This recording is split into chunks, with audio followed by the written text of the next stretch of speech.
Not long ago, only 16% of Michigan's city manager positions were held by women. 16%. That number today is on the rise, and it's not by accident. It took a bold idea, and that idea was the 1650 Project. So today we're going to dig into that project, its origin, the transformation that it causes or inspires, and the person behind that vision. So today, I have the honor of sitting down with Michigan Municipal League's very own CEO and Executive Director, Dan Gilmartin.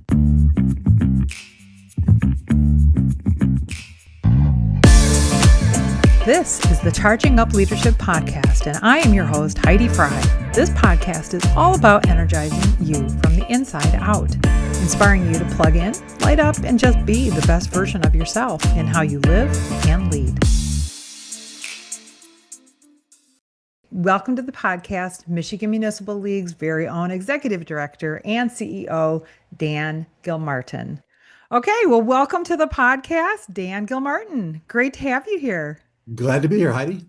Fantastic. So before we get into the topic of 1650, I am very curious about your leadership, philosophically, in practice, anything you want to tell me. What shaped you as a leader?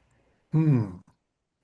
That's interesting. I always kind of got put in leadership positions growing up. Mm. And so I became very comfortable with it. I don't know that I'm a natural leader. I remember doing a big test, one of those Myers-Briggsy types of things Sure. after I got the position I'm in now with a bunch of my colleagues. And I really put some thought and energy into it. And it came back that I was much more of a creative person than a leader. And people were surprised because I had been in these types of positions. But I think it's something that just sort of came to me, and I do. I don't know that I'm formally educated on it, but I enjoy. I think I'm one of those personalities. If I, quit tomorrow and went and got a job at a coffee shop, trying to be managing it or something. It's just who I am and how I do things. And so I just sort of carried over what I did as a kid and as a young adult into what I do from an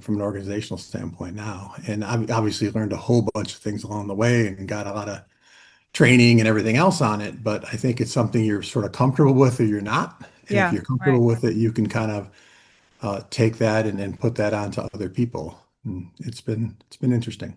Were you an athlete? Is that where I you? was, yes, Okay. yes. I was an athlete, yeah, and football quarterback. So I guess they always say go out and lead or something like that. So all those types of things, and just yeah, like I said, it's a role I'm comfortable with. Some people aren't, and I think if you start with that, or if you can get to that place of being comfortable with it, then you kind of develop your own style and your own way of doing things. And leadership books, read a bunch of them, and they're kind of like diets, right? They all work. You just got to find one and stick with it, with one that works with you. And so learning those tools and those trades along the way has been important. But I think a lot of times it's got to be an authenticity of who you are and what you believe. Luckily, I work at an organization that's very mission critical, and I believe very strongly in that mission. I think I'm able to relay that through to the people who work with me, and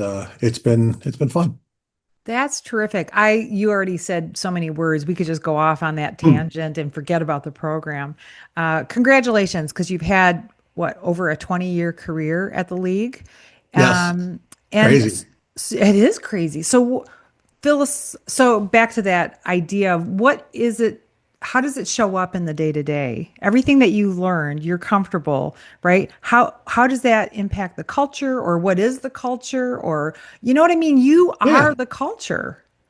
Yeah, I think that's something that was surprising to me. I remember when I first got the job, and I came to the league to run the leagues. We're headquartered in Ann Arbor. We have about 70 employees or something at this point in time. We also have a Lansing office that primarily advocates on behalf of local units of government, of city officials, and we're out there trying to pass legislation and get funding for downtown revitalization, those types of things. And And I did that, and then I became executive director. So the staff largely knew me, and I remember the first meeting I had, I put together this, slide deck that I was so into, and I thought it is the greatest thing ever. And I brought it out and I showed it to everybody. It was probably 40 minutes long or so. And then when I'm done, I'm like, any questions? And no one had a question. And I remember I got mad and like, man, nobody has any input here. And then after I thought about it, I'm like, wait a second, this guy just got named CEO. He walks in and says, here's what we're going to do. Who's going to sort of challenge that in an open setting in front of 60 of their peers? And it was a good learning tool because that, you do set the tone, you do set the agenda. And I sort of understood, okay, things have changed a little bit here. Because some of the people I had great conversations with as colleagues, I'm now running the place. And although I may have not have felt differently, they certainly did, and had to get comfortable with that aspect of things because no one else can set your agenda. Other people can set your agenda in terms of the day-to-day work, but they can't set the culture. I mean, the culture can't skip a beat from the man or the woman at the top Mm-mm. and have somebody in HR, as wonderful as they might be, run around telling everybody, this is who we are when you're somebody else. And Right. so, I learned that it's important for people to know me. It's important for people to understand what makes me tick and why I'm there and why I'm doing what I'm doing. And that's part of the culture too. And we try to hire that in. We try to hire that in terms of people we bring in. We bring in passionate people. I Mhm. mean, we hire passion. I don't know many places that do.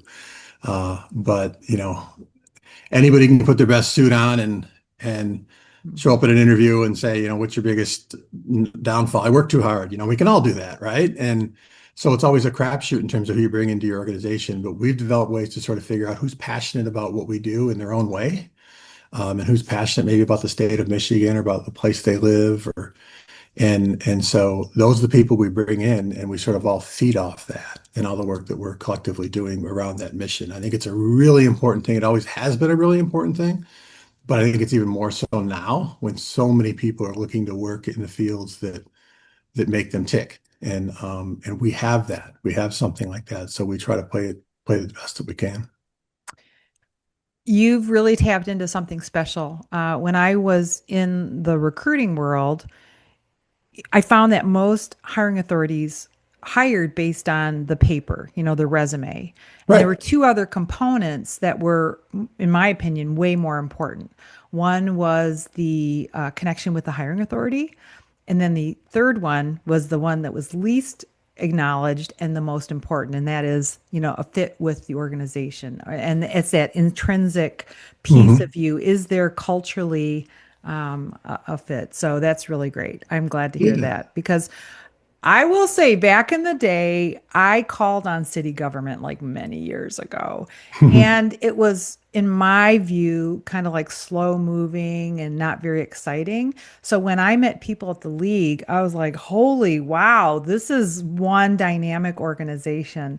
Yeah. And that does speak to what you've built. So congratulations on Thank that. you. Thank you. Yeah, and I mean, and innovating that around that. I mean, your experience is not your own experience. It's everybody's, not everybody's experience, but there's a Yeah, lot of yeah. people who just get frustrated with, even people on the inside of it. And so again, all our research told us we've got to change that. We've got to get people thinking differently and don't try to rebuild 1950 in your town.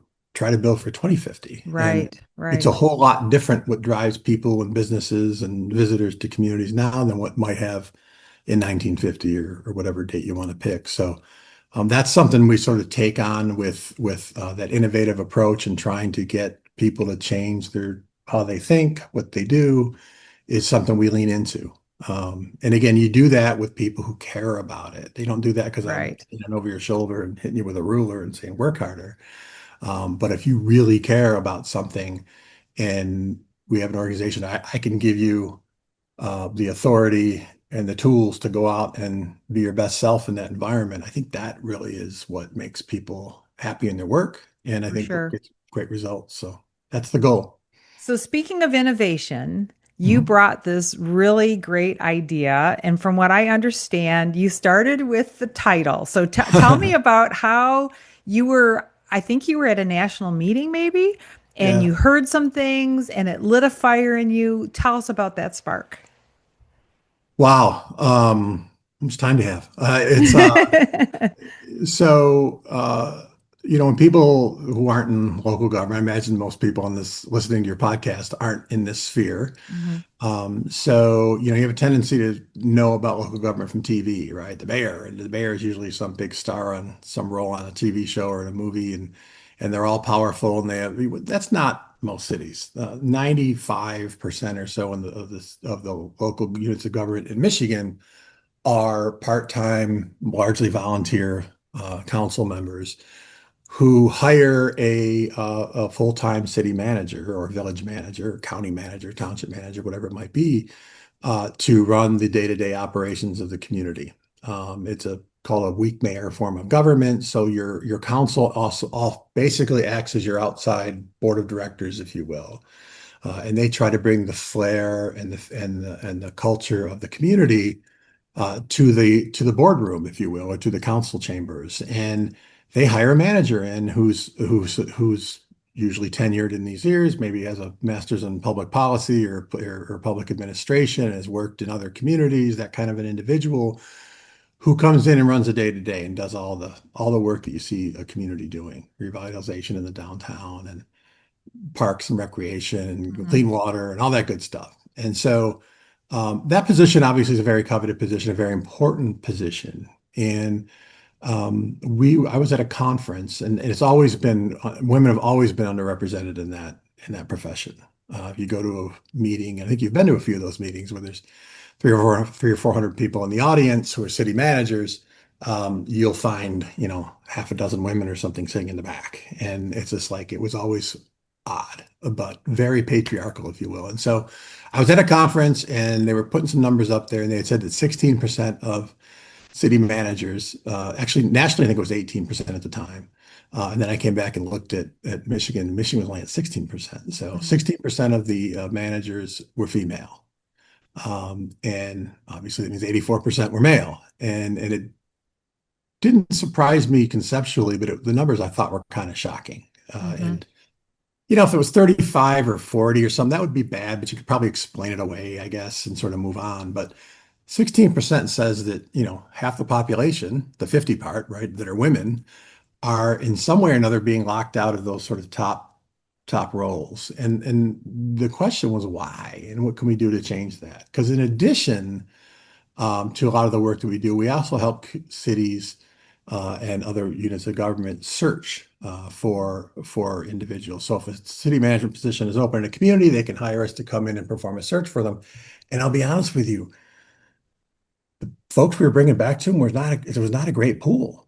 Mhm. Um, and so we needed more able-bodied people wanting these roles, rather than sort of kicking around the same people that didn't make it in one community, they get another chance in the other one. And so I came back, and I have a very talented colleague who you work with, Summer Minnick, was our deputy. I don't know if she was our deputy at the time, but yeah, she probably was.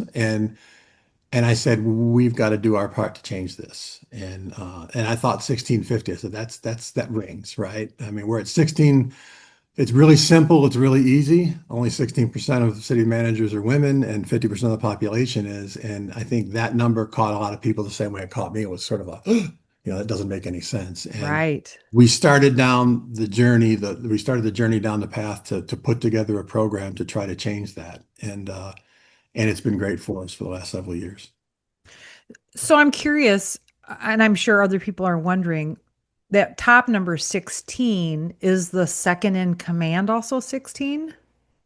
It's a little bit higher, because what we found is women were sort of peaking out and they weren't getting those head jobs. Mm-hmm. So, uh, uh, you may have in a city, the department head level people are typically police chiefs or fire chiefs or they're economic development directors or Department of Public Works, Parks and Rec. Those are typically your department heads that you would have in a community, a few more Right. the size of the community.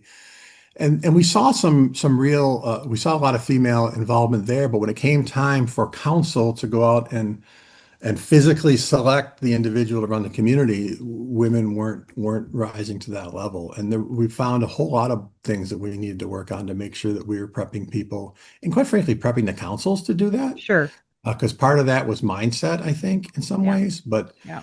there are other things like, for example, councils typically overvalue, in my opinion, I guess that's a pejorative term, but I think they think a lot about finances, Mm. and that sort of first do no wrong and let's not get ourselves in trouble. And especially in Michigan for the last, several decades, of a lot of cities, even our affluent cities are fighting financial issues in terms of how they're able to provide services. And we didn't have a lot of women coming up through the finance realm.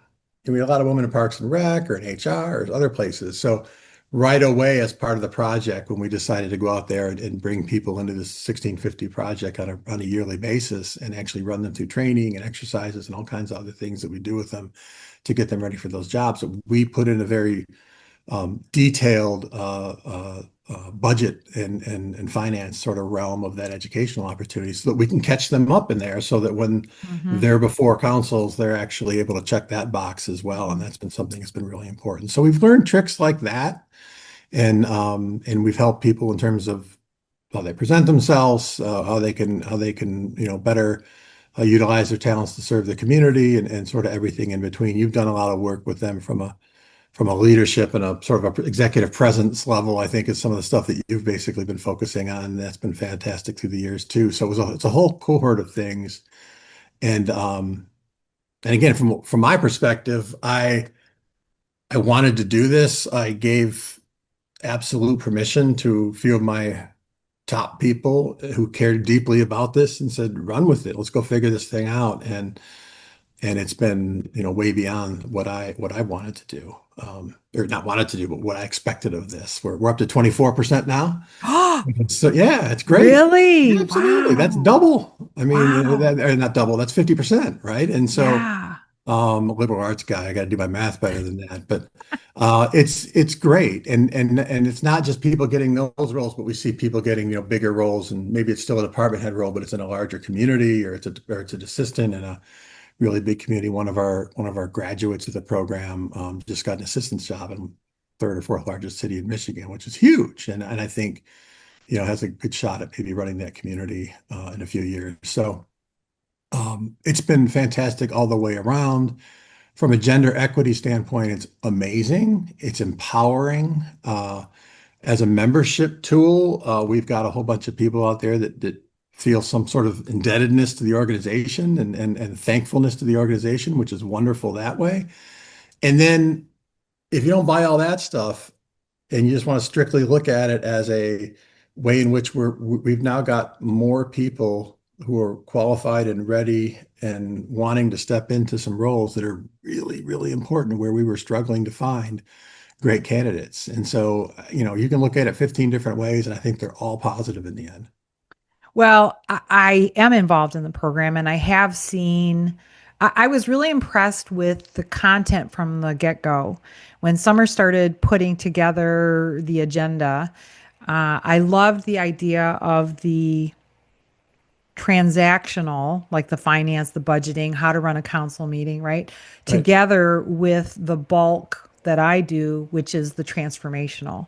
And so, it's funny, some women come in and they just think they want the tactical. And when I start talking about this other stuff, you can see them fold their arms and roll their eyes. And by the end, they're coming up to me and it's like, oh my gosh, I have had so many changes. So it's been really a highlight of my career as well. That's awesome. Yeah. Yeah, Yeah. And, just and we've been very, it's great to partner with you. And, I think the work that you do around leadership and transformation, as you talked about it, is so important because those are the things. Until you do it, you don't know it, right? right, And right.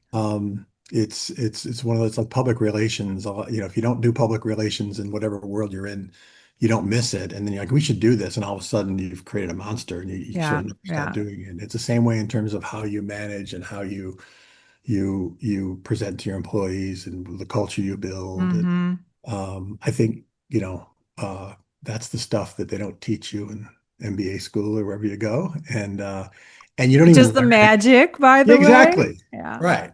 Because I mean, you're good at your job, right? I mean, but that doesn't make you a good employee. I always think of the old, Detroit native of living in this area my whole life, and the auto industry is, always impacting everything, although I never worked in it. But the old joke that, there's 10 engineers and they take the best one, they make her or him the manager, and they're a lousy manager. And so, because they don't know how to manage, and now you have a lousy manager and you lost your best engineer. So it's not always, that simple. And I think, making sure people understand what they're doing is, I think, a really important part of this.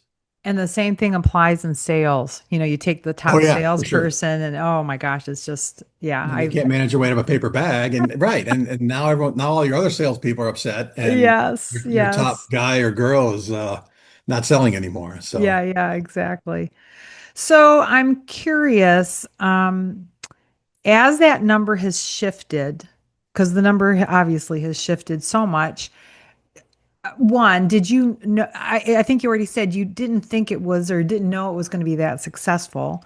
And then if you had to put your finger on a couple reasons why, what would you say? number one would be the passion. I'll get back to that, of the staff who are engaged in it. Summer and Emily are two individuals that are kind of have their fingerprints all over it, and they're both very strong women doing great work, and have climbed in their careers and want to pull others up.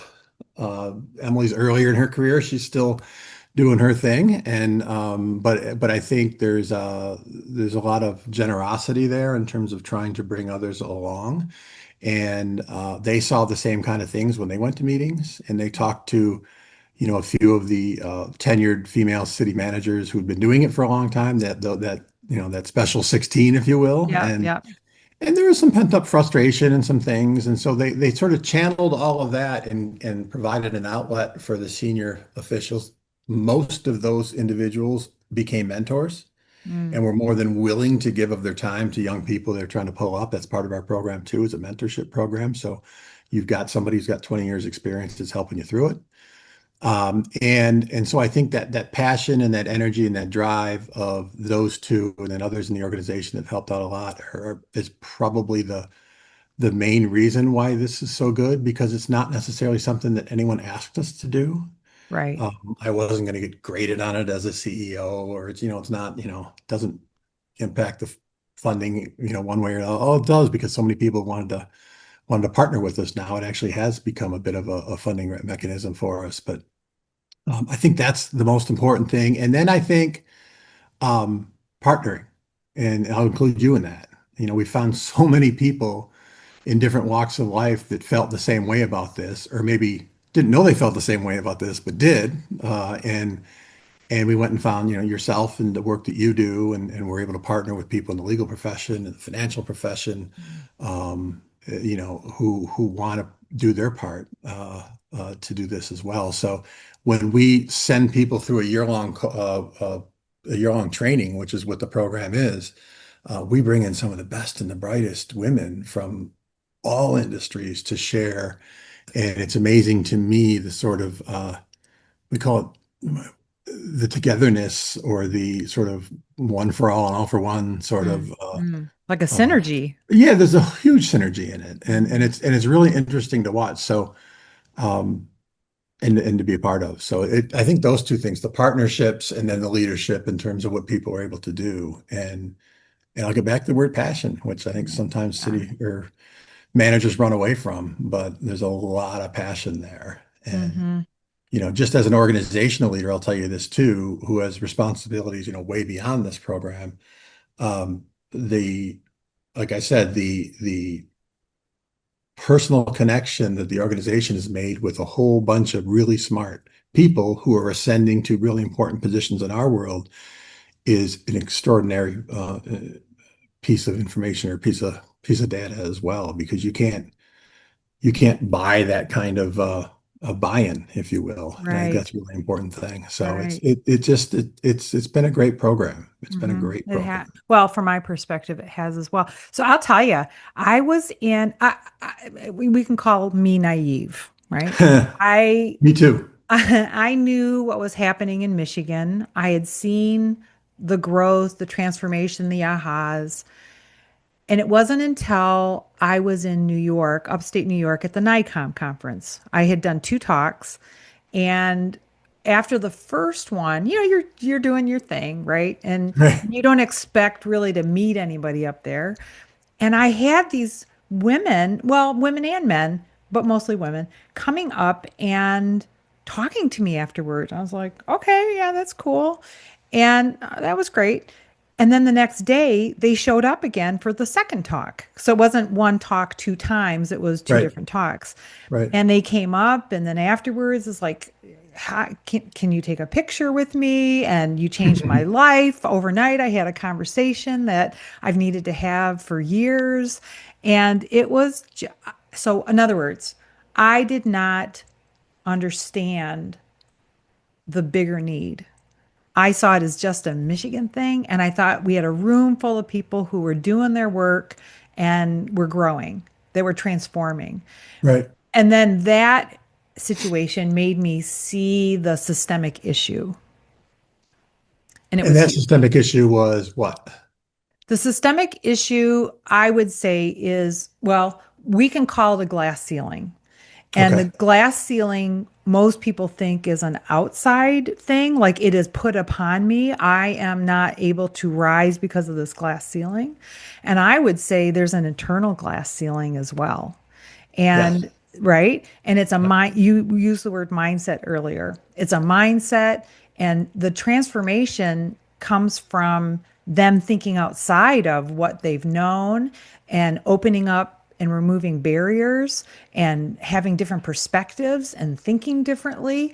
And it's so subtle, and it's kind of crazy that I can't even tell you what exactly happens during the process, but for one person it's this and another person it's that. It's Yeah. communication. And as an example, I think for the most part, we as humans have a binary mindset in terms of how we communicate. I'm either going to say something and piss someone off, or I'm going to stay silent. And Mhm. I challenge people to open that mindset up to a 10-point scale. Now we're talking about extremes. Let's not do extremes. Let's go in the middle and just balance. Let's balance between honoring yourself and respecting others. We can do both. And it's like, oh, so I'll model some verbiage, and people are like, oh, that actually sounds doable. Oh, yeah. So what's my point? My Yeah. point is, I think we have a lot of paradigms about a Right. lot of things that cause us to get small. Yes, I agree.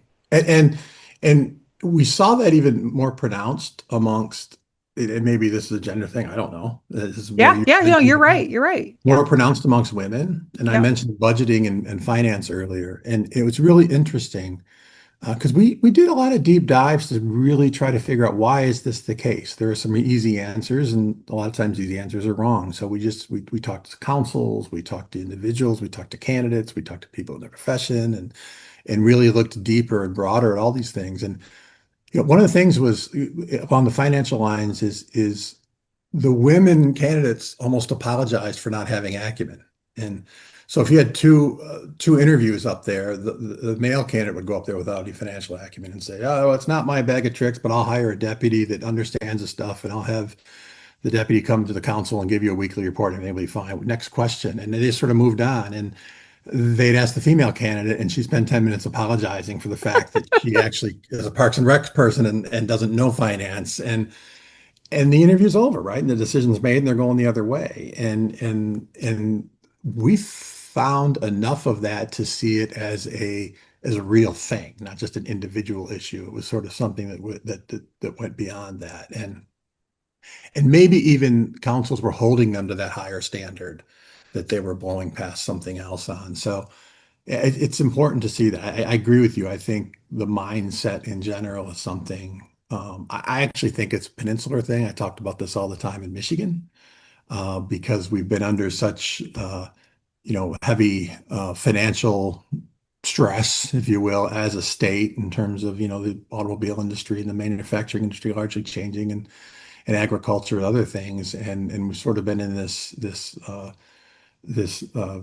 scarcity mindset for most of our lives, and with a few exceptions here and there. And I think that that sort of permeates our culture, whether that's government or business or universities or public schools or whatever it might be. And we do much better to adopt more of an abundance look at the world and say, wait a second here, we're a state with amazing innovative backgrounds and wonderful shorelines and still a great university. So we have all kinds of assets here that people don't necessarily think about. They just want to talk about the fact that, when the factory left in 1962, everything hasn't been the same. It's like, well, it's a while ago. Nobody You're wants the right. factory back. They want something different. And so start aiming at that rather than trying to wait for, the factory to reopen because it ain't going to happen. Yeah. Well, you're right. It's a perspective shift. Mhm. And think about when they did the Pure Michigan campaign. That was glorious because we went from Motor City, grungy, Yeah. like dirty city. It just felt dirty. Yeah. And then we went to Pure Michigan and you saw the state pride. Just, it was really terrific. Yeah. So it's a perspective shift. Leadership thing too, right? I mean, you are you going to just sort of be the caretaker or the leader at the hospice center while all these places just sort of wilt away, whether it's a business or a city or whatever? Or are you going to say, wait a second here, let's chart a new path and go somewhere else, and let's look forward and let's build off some things that we've got. And I think Right. that again is something that people get passionate about, even if they're not typically passionate Mm-hmm. people, if you will. Mm-hmm. They Mm-hmm. get that. And there's so many people that care about their hometown, their neighborhood, their city, their region, their whatever. And the more we tap into that, the better off that we are.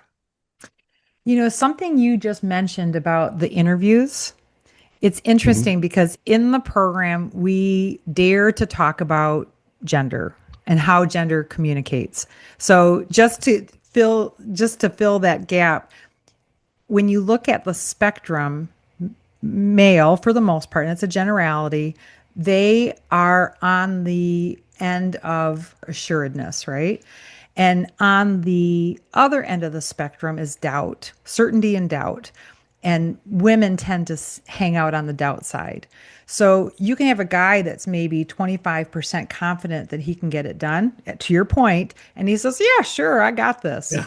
And you can have a woman on that 90% scale, right, of confidence that she can get it done, but she's still in that doubt Yeah. camp. And she'll say, oh, I can probably do it. I can probably Yeah. do it. I need some And help, but I'll get it done. And right. So we don't see them on the scale. We don't see that she's actually capable. We just see and hear how they're communicating. exactly. And Exactly. that's what we found. It's not Yeah. that It's not it's that not they that there weren't can't. qualified female candidates No, out there. There's a no. million of them, but they oftentimes they didn't think of themselves as qualified, or they didn't see it as a path they could take. And all of a sudden, here's a statewide organization that has responsibility over all this stuff, saying, "Yeah, we want you. Here it is. Come Yeah. work with us." Yeah. Because ultimately, it's the city's decision. We're not going out to East Grand Rapids and saying, hire this person. That's their decision. They got to decide what they want. But if we get Right. more qualified people before them, and that includes qualified women, they're better off. They're going to have better people running their communities, and we feel like we've done their job, so that we've done our job. And so, by allowing them to do what they do, and Right. it is, it's between the ears as much as it is in the classroom or anywhere else. And Amen. You yeah, got it. right. Amen. You And that's got that it. abundance thought process, right? I mean, there's a lot of talk about it now. It's become kind of a buzzword, but yeah, what do we got working for us? How do we move forward is a much better way to look at the world and a much Mhm. more empowering way. And if you're in my position as a CEO, trying to attract and retain the best and the brightest, that's the place people want to work, not the place, like I said, where it's, almost a hospice center for Right. of Right. a business, on its way down, or a community that hasn't had any development or whatever it might be. So Well, it's a what would mind you trick. say? What would you say to this thought? Because to some degree, I think it's an issue of authenticity. And authenticity, people mistake that for I'm lying or I'm not lying, but authenticity is being your real, true Right. self. Absolutely. Um, Absolutely it is. And I think, if you're faking it at some point in time, people will figure it out. Right. And again, you might do everything right in terms of the tactics you learned in business school or wherever you were. But if you're faking it, people will figure that out. So being authentic about it matters. And I'll, again, I won't take credit for this, but like I didn't say this when you said why did the 1615 program turn out so good when I was at working school? Part of it is that I got my ass out of the way. Um, I'm not the guy to run that. I felt very strongly about this, and I said, okay, let's put some resources behind this and let's do this. And then I assigned some really smart people to do it. And I remember they put together their first meeting, and I turned to Summer. I said, "Well, do you want me at that meeting?" And she looked at me. And she goes, "No." And I'm like, "Point taken." Point taken. So in that case, my responsibility, or maybe my role, was to give, you know, not just marching orders, but to give sort of authority to people that could do it well, that had that passion, had that opportunity, really worked. I'm sure they put in way more hours than they typically do, just to make sure this thing works right. And Hmm. so, yeah, and then their authenticity comes into it. And I think if you're Right. Right. coming in from some small town in Michigan and you're coming to our office in Lansing, where we do a lot of our training, and you see some passionate females that have accomplished a lot in their careers and will accomplish more, heading up a program, and that's somewhere you want to be, right? Hmm. And not because you have to be, because you want to be, and that's proven to be the case for sure. So the program has, there are two words when I think of the program, reputation and beloved. Hmm. Yeah. How would you respond to those? Uh, well, you know how I'd respond to those, but it's in a positive way. And I can't think of anyone, whether you're in a running a school district, or whether you're running a Fortune 500 company, or a mom and pop shop downtown, or a city, or anything in between, that wouldn't want those two types of words to be utilized when they're describing your organization. Right. And like I said, we've done a lot of work too in the communities. We don't, as a state association, we don't have a problem with membership. Everybody's a member. They all see our services, they Hmm. utilize our Hmm. Hmm. services, they buy our insurances, they do all kinds of different things. And that's never been an issue, which is wonderful. The issue is getting people engaged, right? Because they see, oh, you're doing great work on our behalf, but I don't go to conferences and I'm not, really engaged. And so we're better when they're more engaged at a whole bunch of different levels. So um, when you catch people individually, and you give them a chance to scratch that itch, they're thankful for it. And you got to realize there's 3,000 local elected officials in the state at city and village level. Hmm. Councils are 5, 7, some are 9, a couple are 11, but there's 500 and some cities and villages. So the vast majority of them are volunteers, or they're making 25 bucks a meeting, or whatever the case is. They're never going to run for higher office. They're those people, and they all get in for big reasons. People get in because they don't like what's happening somewhere internationally, so they run for city council, or Right. they Right. feel very strongly about something, and they get there, and then it's like months of like sidewalk ordinances and like just really random, awful things. And an organization like ours gives them a chance to sink their teeth into the reason why they did this. And if we can connect with them at that level, this is one thing I push all the time on our people. If we can connect with them and allow them to see us as a place where they can come and scratch that itch around policy and around making their community better, or their region or the state or whatever the issue is about, that's maybe a one of a kind chance that they're going to have, while they do sort of the mundane work of running a municipality. So Sure. um, that kind of stuff matters. And when you start to see, you say reputation, or what was the other word you used? Reputation and beloved. Beloved. Yeah. I mean, that's what you want, right? That sounds gold standard to me. So I wish we had more of it, and we'll work to get there. But Yeah. I'll take that for sure. It's like I said, when I went to New York, that was a big eye opener for me. And talking to your staff, not Emily and Summer for sure. They're, they absolutely have made this what it is.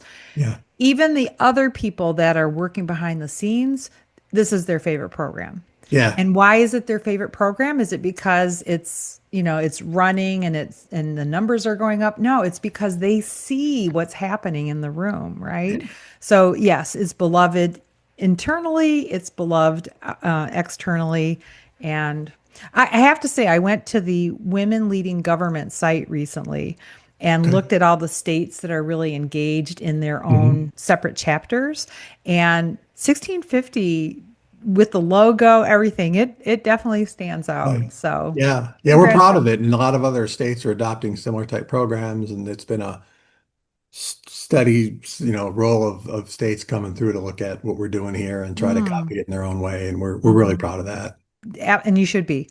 You should be. It's really something. Not just the depth and breadth of it. It's like I said, the transactional along with the transformational. It's actually considering that the transformational is part of it. That to me is what makes your program so incredibly unique. Yeah. So unique. And Yep. And you brought a lot of that to us. I mean, that's I that's did. I we did. focus on, and I think that again, that partnership. Yeah. Yeah. My guess, you're like everybody else. You probably got things you wake up and have to do that day, and I'm like, oh man, I got to do this today. And I'm guessing when you come and you're doing your workshops on 1650, you probably look forward to it because it's fun and it means something to you and to everybody else there. And again, if you can capture people from that perspective and give them information that they need and provide them with a network and a space, that's neat, especially now. I mean, Right. I saw a stat the other day. It said 70% of people are saying they meet with friends less than they did 10 years ago.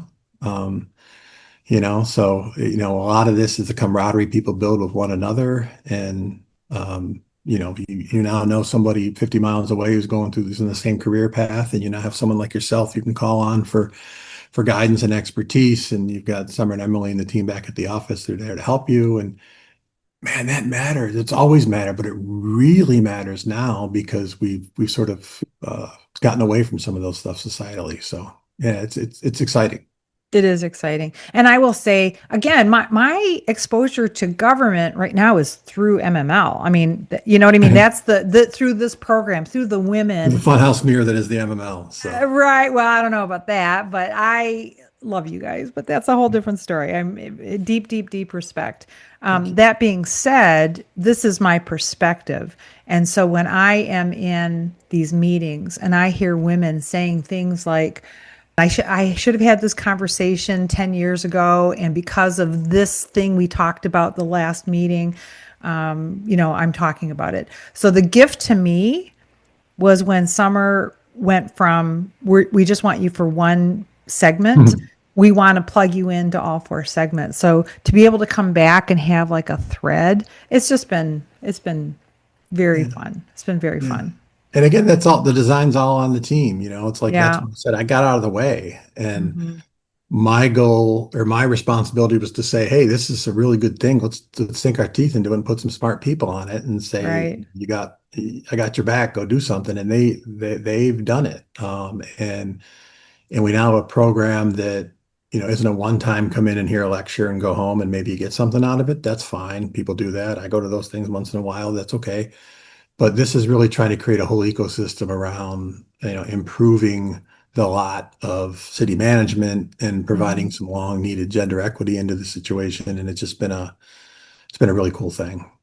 Well, it's a model nationally, and I am curious if you're doing anything. Is it done? Is it over, or is it going to continue? Oh Is yeah, it we're is it expanding does it it do? now. I Oh, mean, yeah, expanding it. we're Okay, that's good to hear. female elected officials like, wait a second, we want the same damn thing. And so we now create a program called WELI, which is Women's Empowerment. Oh God, Municipal in uh, Elected leaders, I think, and Elect women. women, yeah, women elected leaders in intensive. That's what it is. Ah, gotcha, gotcha. And that's a test. I passed it. It took me a while, but I passed it.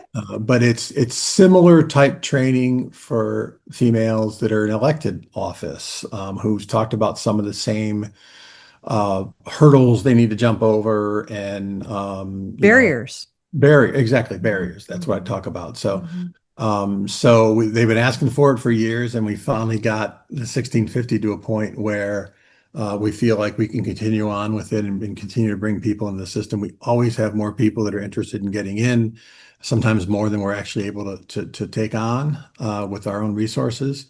but we're doing it now for elected officials and just kicked that off recently. So maybe we'll come back in a few years and talk about that program too. It's exciting. Everybody needs their own tribe. Everybody needs somewhere that they can feel at home and go get the type of backing and honest feedback and love when they need it, maybe a kick in the butt when they need it too. And I think these types of things are things that can be replicated at all kinds of different levels. I mean, the league does a whole million different things around this, and that's that what I just talked about is something you see everywhere, and I'm sure you see it in Sure. the private sector, and you see it with nonprofits and schools and everything else. It's an important part of what people are, right? And it's something we've largely gotten away from. And I can lecture you about that too, but I won't. So I think if we can provide that and provide that outlet to people, that's where your real connection happens and For sure. where some of the real magic happens, if I may be that corny. So, as we're wrapping up, I can't help but I'm curious. You're interacting with these city managers all the time, and you have to now be interacting with women who are city managers who have gone through the program, and you've seen success stories. Yeah. Are you close enough to the effect? I mean, do you? Oh, yeah. Oh, yeah. You see these people showing up all the time. And like I said, we sort of watch it in the office and we got to 17, yay, and 8, and every once in a while, let's go back and check the numbers. Um, and I mean, it's real simple. That's the output of the program that we say that's our goal is to get more people into this profession. But Yeah. yeah, you see that as they get in there, and as the people who are just there and doing some things, it's good to see more individuals getting more opportunities in more communities, and I think the impact is really positive. And if we can, if we're doing a search for somewhere, and then we can now go in with 6 or 7 really strong candidates as opposed to one or none, um, that's something that we can see too, because it's obviously up to Mm. the city council to decide the direction they're going to go in. Um, but if we give them more credible people, smart people that are ready to take over the reins of a community, we've done our job. Now it's up to them to figure it out. Well, actually, that makes me think of another question, which is, are they ready? Are The they ready councils, to hire? Yeah, are the councils? yeah, I mean, that's been because part of it they're, too. yeah. That's been part of it too. And I think, I mean, there's a lot of like gender tropes left over. Mhm. For example, I mean, in city government, you do a lot of work at night because you're working largely with volunteers. And so the planning commission and the downtown business owners and everybody else, meets at 7 o'clock on Tuesday night, and one meets on Wednesday night, one meets on Thursday night, and there's a Saturday morning fish fry that the Kiwanis have that if you're not at, they're all going to yell at you on Monday. So we've heard more often that some officials, well, females have more family responsibilities and they can't get away and do that. And it's like, well, you shouldn't be deciding that for them. If they want to figure that out, they can figure it out. And here's some really successful people who have. So I mean, those types of things that are sort of left over Right. are there. And local governments are very conservative, and I don't mean that politically, but Mhm. I mean that in a way of they don't want to screw. It's like first do no harm. Mhm. And I remember one city who had an unbelievably progressive minded female mayor, and they actually let a longtime manager go who was kind of in yesterday's world, and she went and put together a perspective for the new manager and sent it to me and said, I want to bring in somebody really progressive. And again, not politically, but just the way they think Yeah, about yeah, it. yeah. And I looked at it and it said, must have 10 years experience of this and 10. And I said, do you still have his phone number? And she said, yeah. I said, call him and bring him back because you just described him in this. I mean, you're not going to get somebody for that. I mean, you've taken all these thoughtful young people or people coming in from other walks of life that have really strong credentials, and they're not even going to get an interview based upon this because they're going to go out and they're going to hire, that person. So getting them to think differently about what truly matters um, and to be, maybe there is some flexibility if you got to. a woman who's a young parent or something, maybe there's some flexibility. You got to deal with it. And you know what? The world still spins. Right, right, And right, right. um, and now I can think of in my head, I'm thinking of several, you know, younger 30s, 40s women with children that are wonderful city managers, Mm-hmm, doing mm-hmm. great. And I'm sure they're, dealing with certain issues the same way their male counterparts are, but you deal with that. And so all that stuff you gotta fish through a little bit and think through with people in real time. And I think there's less of it. I'm not going to say that, we're a perfect society and nobody sees color or gender or anything else, but Right, right. we can do really well by just, again, showing this to people and modeling why it's so important. Yeah. And, so far so good. Well, it was a big topic and it was a big lift and you had a big idea and you've done really, really great things with it. So congratulations. It's just been noteworthy. Thank Really, you. And really thanks for good. your input into it too. You've been a really strong partner for us. And I know you're always rated really highly by the team, and you're both inspiring and you have a lot to tell people. And I think, you know, that's part of it too, as you know, we provide coaches for these people, and Right. many of them have never had it before. And Yeah. Yeah. just that, somebody behind you saying, "Hey, you got the goods, move forward," is something that's really important. So thank you for your help on that. Oh, of course. Well, part of the job is, I don't want to say cheerleader, but it Yeah, is cheering them sure. on to step forward and be, right? It's By definition, they're taking a bigger step, and we all get nervous yeah. when that happens, no matter who you are, whether you say it and admit it or not. And so Yeah. it's great to have a network behind them. Well, Dan, and I'll say this that because you've talked, we started with passion. We'll end on passion. And that All is right. your team is incredibly passionate and they set the foundation and set the bar high, but set the foundation for this program. And I'm really grateful because I too am passionate. I'm a little psycho when it comes to this stuff. It is my life's work, not just Yeah. women, but to transform and help people move Right. forward and be a better version of themselves. So thank you for helping me, step into my power even more and more and more. So it's been really terrific. Anytime. Anytime. Well, thank you. Thank Great, you. great to talk to you. All right. Good talking to you, Take Heidi. care. Thanks. I just finished my conversation with Dan Gilmartin, who is the Michigan Municipal League Executive Director and CEO. What a great conversation. We had so much fun talking about 1650. It's a program we're both very passionate about. And of course, leadership in general and how municipalities run and so on and so forth. So, really, really interesting when you see the inner workings of those cities and how it requires great ideas, innovation, strong leaders, and of course, strong participants and lots of time and selflessness and all of that. The people who go into the city manager role are special people. They really are because they are, as Mariah Walton said in her podcast interview, they're people that want to serve and aren't necessarily getting the glory for it. They're the CEO of the city, but that's not how people see them for the most part. So, anyway, all that to say, I have seen the hunger. I've seen the impact. I've experienced the impact. I've had people coming up to me and texting and emailing and saying,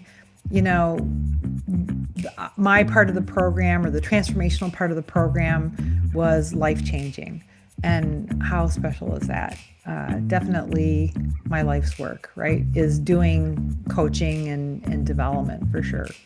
So while I was waiting for, hoping someone would do this on a national level, I decided I'm going to just do it on my own. So, yes, I am launching a national program, and this particular one is catered to women in municipal government nationally. So if you're in Michigan, please go sign up through the Michigan Municipal League, the 1650 program.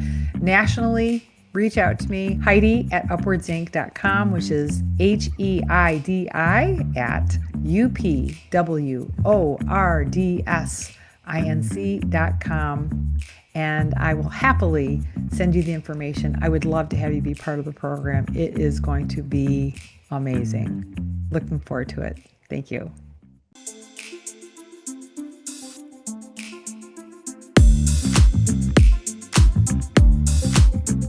You have been listening to the Charging Up Leadership podcast, and I am your host, Heidi Fry, charged up, plugged in, and sending you energy, light, and love. Find me at HeidiFry.com. And don't forget to check out my book, The Light Switch, available on Amazon, in your local bookstores, or on my website.